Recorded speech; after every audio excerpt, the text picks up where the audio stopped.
నమస్తే friends, welcome back to my channel. ఈరోజు recipe సేమియా పాయసం అండి. సేమియా పాయసం ఇలానైతే మీరు ఒకసారి ట్రై చేయండి. పక్క కొలతలతో మీకు చెప్తాను. సో ఇలా చేయడం వలన సేమియా పాయసం అనేది గట్టిపడదు, చల్లబడ్డాక కూడా ఇలానే ఉంటుంది.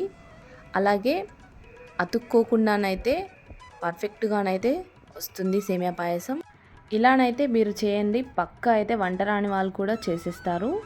లేట్ చేయకుండా అయితే వీడియోలోకి వెళ్ళిపోదాం. ముందుగానైతే 2 టేబుల్ స్పూన్ల వరకు నెయ్యిని యాడ్ చేసి ఇందులో డ్రై ఫ్రూట్స్ని వేయించుకోండి. ఇలా డ్రై ఫ్రూట్స్ని వేయించుకొని పక్కన పెట్టుకోండి. ఇప్పుడు నేను ఈ కప్తోనైతే 2 కప్పుల వరకు అయితే సేమియాని యాడ్ చేశాను.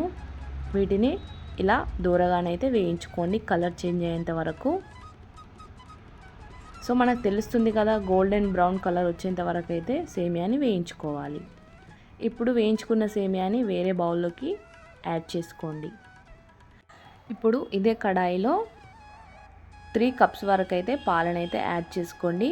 మనం 2 కప్స్ వరకు అయితే సేమియాలని తీసుకున్నాం కదా, 3 కప్స్ వరకు అయితే పాలను యాడ్ చేసుకొని 1 కప్ అయితే వాటర్ని అయితే యాడ్ చేసుకొని వీటిని మరిగించుకోండి. ఇప్పుడు ఇలా ఈ పాలు అనేటివి సగం వరకు ఇలా ఉడికించుకోండి. పాలని 15 నిమిషాల పాటు అయితే ఇలా వీటిని ఉడికించుకోవాలి. పాలు అనేటివి ఇలా సగం అయ్యాక ఇందులో ముందుగానైతే వేయించి పెట్టుకున్న సేమియాలను అయితే ఇందులో యాడ్ చేసుకోండి. సేమియాని ఇందులో యాడ్ చేశాక 2 నిమిషాల పాటు అయితే మూత వేసుకొని వీటిని ఉడికించుకోండి. ఇప్పుడు ఇలా కాస్త కన్సిస్టెన్సీ ఇలా దగ్గరకు వచ్చాక ఇందులోనైతే షుగర్ని అయితే యాడ్ చేసుకోండి. నేనైతే 1/2 కప్ వరకు షుగర్ని అయితే వేసాను. మనం ఏ కప్ కొలతలతో తీసుకున్నామో అదే కప్పు. అలాగే మరోసారి మూత వేసి అయితే వీటిని ఉడికించుకోవాలి. ఇందులో యాలకులని కూడా యాడ్ చేసుకోండి.